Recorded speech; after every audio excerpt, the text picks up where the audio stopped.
ఇక మనోళ్ళేమో కేసీఆర్ గారేమో దూరదృష్టితోని తెలంగాణకు రేపు హైదరాబాద్ దగ్గరుంటది, పారిశ్రామిక అవసరాలుంటాయి, హైదరాబాద్ పెరుగుతుంది, రేపు త్రాగునీరు అవసరమని ఒక 50 టీఎంసీల రిజర్వాయర్ కట్టిండు.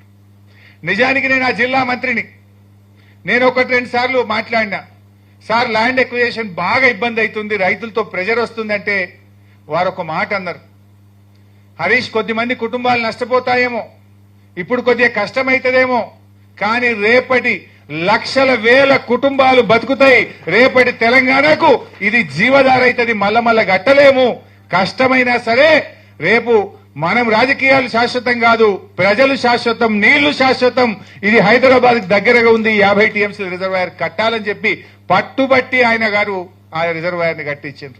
ఇలా అదే వరమైంది కదా. ఇవాళ రేవంత్ రెడ్డి ఇంతగానే ఎగురుతుండు, ఏమెగురుతుండు? కాళేశ్వరం కూలిందని ఒక దిక్కు అంటాడు, మల్లన్న సాగర్ నుంచి హైదరాబాద్ కు 20 టీఎంసీల నీళ్లు తెస్తా అని 6,000 కోట్లతో టెండర్లు పిలిచిండు.